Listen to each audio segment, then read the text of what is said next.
Ottawa et Québec accordent 2 millions de dollars au Cégep de la Gaspésie et des Îles afin de permettre à Mérinov de renouveler la majorité de ses équipements de son laboratoire de chimie. Jean-Denis Laperrière en a discuté avec Jérémy Hamel, professionnel de recherche et responsable des services analytiques chez Mérinov. Bonjour. Bonjour.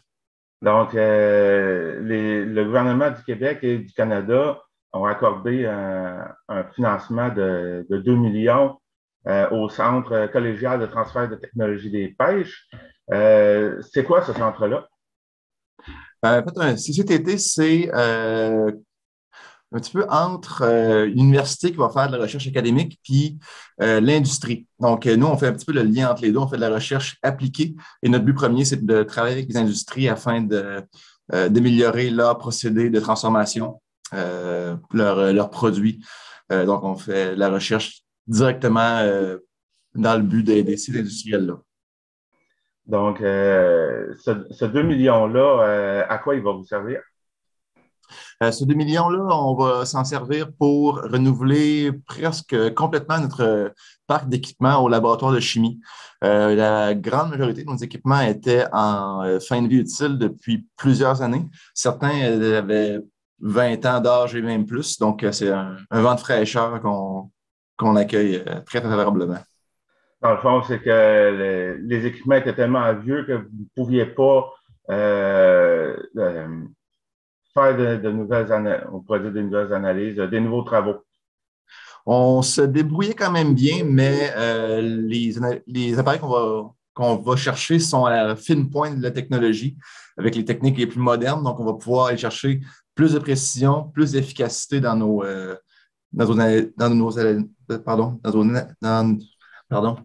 analyses chimiques. Donc, à quoi ça va vous servir, entre autres? Quel genre qu'est-ce que vous allez pouvoir faire de plus avec ces nouveaux équipements-là? Par exemple, on va acheter des appareils qui utilisent la détection par spectrométrie de masse, qui est une technologie qu'on n'avait pas avant.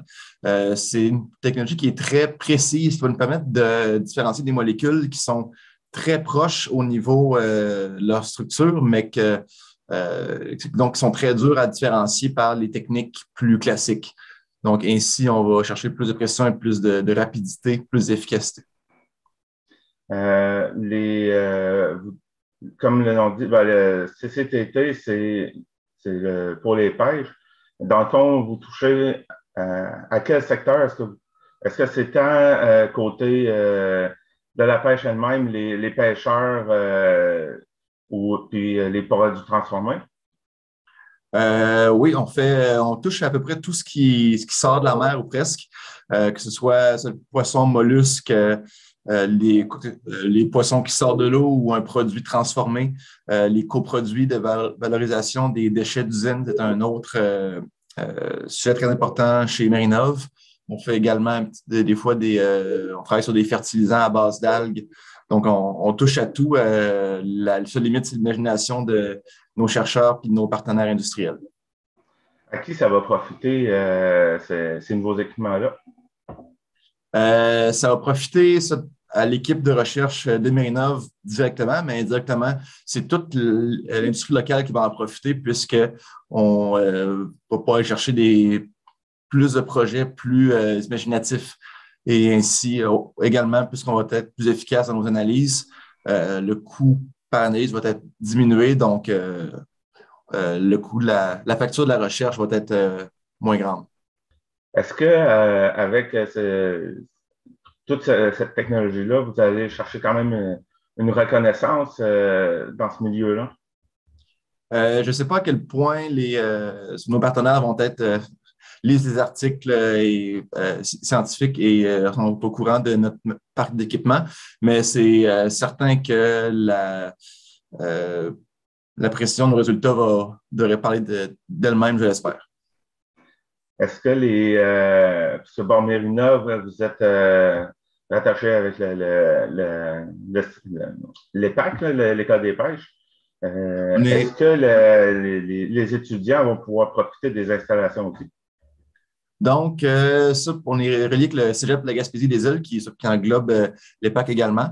Les étudiants n'ont pas directement accès à nos équipements, mais on reçoit souvent des visites d'étudiants qui viennent des fois juste voir nos appareils puis en apprendre plus sur la chimie. On reçoit également beaucoup de stagiaires d'été qui viennent travailler, que ce soit des étudiants du Cégep directement en recherche-études ou des gens à la technique, par exemple. Puis tout ça, je parle pour le laboratoire de chimie, mais également dans d'autres domaines, laboratoire de fractionnement, de microbiologie, peuvent également recevoir des stagiaires et certains le font à l'occasion également. Vous venez de recevoir ce montant-là de 2 millions. La mise à niveau de vos équipements, vous prévoyez faire ça sur une période de combien de temps? On prévoit étaler l'achat des équipements sur 2 ans et demi environ, entre 2 et 3 ans.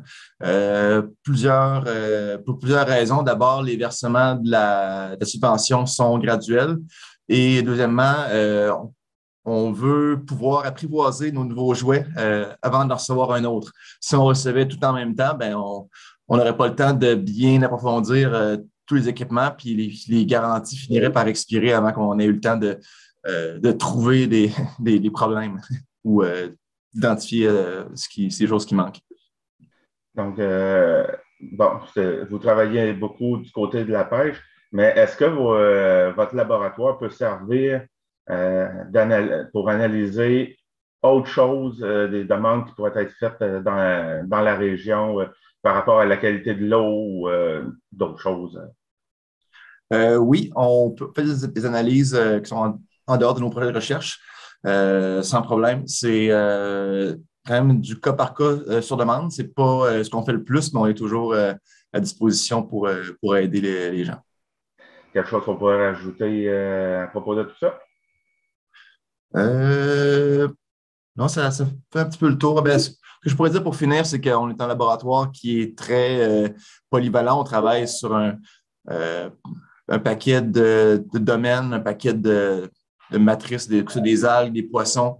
On travaille sur des antioxydants, sur des acides gras, oméga 3 par exemple. Donc, on est un laboratoire très polyvalent qui touche à tout et on en est très fiers.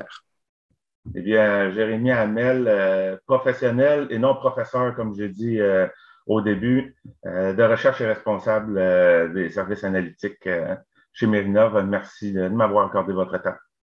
Merci à vous et bonne journée.